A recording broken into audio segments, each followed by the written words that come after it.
परशुराम रामायण काल के दौरान के मुनि थे। पूर्व काल में कन्नौज नामक नगर में गाधी नामक राजा राज्य करते थे। उनकी सत्यवती नाम की एक अत्यंत सुंदर रूपवती कन्या थी। राजा गाधी ने सत्यवती का विवाह भृगुनंदन ऋषिक के साथ कर दिया। सत्यवती के विवाह के पश्चात वहां भृगु जी ने आकर अपने पुत्र वधू को आशीर्वाद दिया और उससे वर मांगने के लिए कहा। इस पर सत्यवती ने श्वशुर को प्रसन्न देखकर उनसे अपनी माता के लिए एक पुत्र की याचना की। सत्यवती की याचना पर भृगु ऋषि ने उसे 2 चरु पात्र देते हुए कहा कि जब तुम और तुम्हारी माता ऋतु स्नान कर चुकी हो, तब तुम्हारी माँ पुत्र की इच्छा लेकर पीपल का आलिंगन करे और तुम उसी कामना को लेकर गूलर का आलिंगन करना। फिर मेरे द्वारा दिए गए इन चरुओं को सावधानी के साथ अलग अलग सेवन कर लेना। इधर जब सत्यवती की मां ने देखा कि भृगु जी ने अपनी पुत्र वधू को उत्तम संतान होने का चरु दिया है, तो उसने अपने चरु को अपनी पुत्री के चरु के साथ बदल दिया। इस प्रकार सत्यवती ने अपनी माता वाले चरु का सेवन कर लिया। योग शक्ति से भृगु जी को इस बात का ज्ञान हो गया और वे अपनी पुत्र वधू के पास आकर बोले कि पुत्री, तुम्हारी माता ने तुम्हारे साथ छल करके तुम्हारे चरु का सेवन कर लिया है, इसलिए अब तुम्हारी संतान ब्राह्मण होते हुए भी क्षत्रिय जैसा आचरण करेगी और तुम्हारी माता की संतान क्षत्रिय होकर भी ब्राह्मण जैसा आचरण करेगी। इस पर सत्यवती ने भृगु जी से विनती की कि आप आशीर्वाद दें कि मेरा पुत्र ब्राह्मण का ही आचरण करे, भले ही मेरा पौत्र क्षत्रिय जैसा आचरण करे। भृगु जी ने उसकी विनती स्वीकार कर ली। समय आने पर सत्यवती के गर्भ से जमदग्नि का जन्म हुआ। जमदग्नि अत्यंत तेजस्वी था। बड़े होने पर उनका विवाह प्रसेनजित की कन्या रेणुका से हुआ। रेणुका से उनके 5 पुत्र हुए, जिनके नाम थे रुक्मवान, सुखेण, वसु, विश्वासन और परशुराम। एक बार रेणुका नदी में नहाने के लिए गई।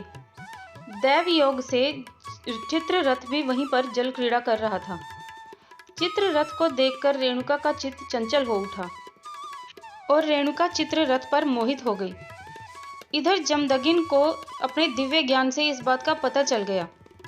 इससे क्रोधित होकर उन्होंने बारी बारी से अपने पुत्रों को अपनी मां का वध करने की आज्ञा दी। रुक्मवान, सुखेण, वसु और विश्वासन ने माता के मोहवश अपने पिता की आज्ञा नहीं मानी, किंतु परशुराम ने पिता की आज्ञा मानते हुए अपनी मां का सिर काट डाला। अपनी आज्ञा की अवहेलना से क्रोधित होकर जमदग्नि ने चारों पुत्रों को जड़ होने का श्राप दे दिया और परशुराम से प्रसन्न होकर वर मांगने के लिए कहा। इस पर परशुराम बोले कि हे पिताजी, मेरी माता जीवित हो जाए और उन्हें अपने मरने की घटना का स्मरण न रहे। परशुराम जी ने यह भी वर मांगा कि मेरे अन्य चारों भाई भी पुनः चेतन हो जाएं और मैं युद्ध में किसी से भी परास्त न हूं, मैं दीर्घजीवी रहूं। जमदग्नि ने परशुराम को उनके वर दे दिए। इस घटना के कुछ समय पश्चात एक दिन जमदग्नि ऋषि के आश्रम में सहस्त्रार्जुन आए। जमदग्नि ऋषि ने कामधेनु गौ की सहायता से सहस्त्रार्जुन का बहुत आदर सत्कार किया। कामधेनु की विशेषताएं देखकर सहस्त्रार्जुन ने जमदग्नि से कामधेनु गौ की मांग की, किंतु जमदग्नि ने उन्हें कामधेनु गौ देने से इनकार कर दिया।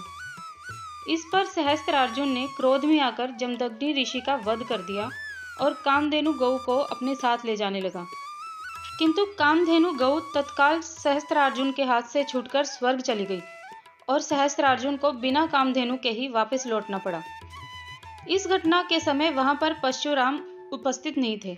जब परशुराम वहां आए तो उनकी माता छाती पीट पीट कर विलाप कर रही थी। अपने पिता के आश्रम की दुर्दशा देखकर और अपनी माता के दुख भरे विलाप सुनकर परशुराम जी ने इस पृथ्वी से क्षत्रियों का संहार करने की शपथ ले ली। पिताजी का अंतिम संस्कार करने के पश्चात परशुराम ने सहस्त्रार्जुन से युद्ध करके उसका वध कर दिया। इसके बाद उन्होंने इस पृथ्वी को 21 बार क्षत्रियों से रहित कर दिया।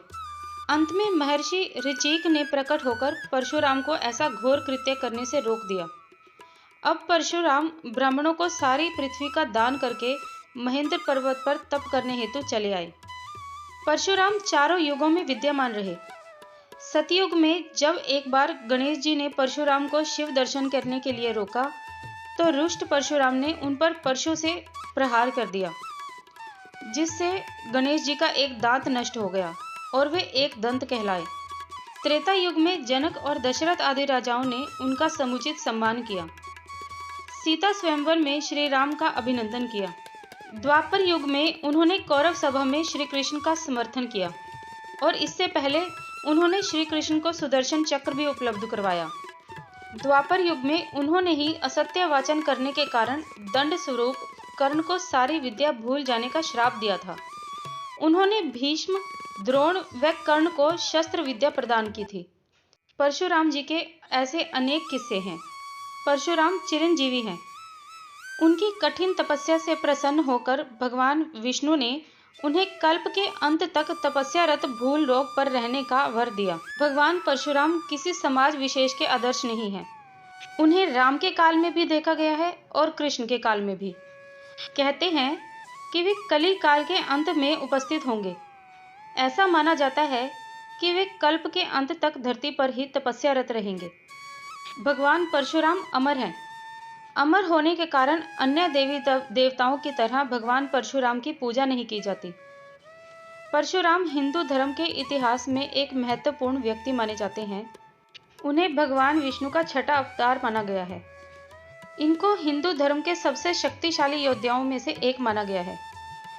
भगवान परशुराम भोलेनाथ के परम भक्त थे। इन्होंने भगवान शिव जी की कठोर तपस्या की थी और उनकी तपस्या से प्रसन्न होकर ही भगवान शिव जी ने उनको परसा दिया था। शिव जी के दिए हुए परसे को धारण करने के कारण ही उन्हें परशुराम का नाम दिया गया। परशुराम को न्याय का देवता भी कहा जाता है। त्रेता युग से द्वापर युग तक परशुराम के लाखों शिष्य रहे।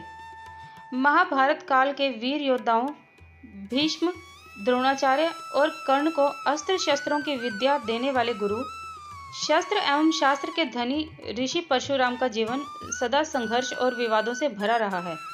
पौराणिक कथाओं में वर्णित है कि महेंद्रगिरी पर्वत भगवान परशुराम की तपस्या की जगह थी और अंततः वह उसी पर्वत पर कल्पांत तक के लिए तपस्यारत होने के लिए चले गए। मित्रों, परशुराम जी के जीवन पर आधारित ये कहानी आपको कैसी लगी, मुझे कमेंट बॉक्स में ज़रूर बताएं। मेरे इस चैनल को सब्सक्राइब करें, इस वीडियो को लाइक करें और अपने फ्रेंड्स और फैमिली के साथ इस वीडियो को शेयर भी करें। धन्यवाद।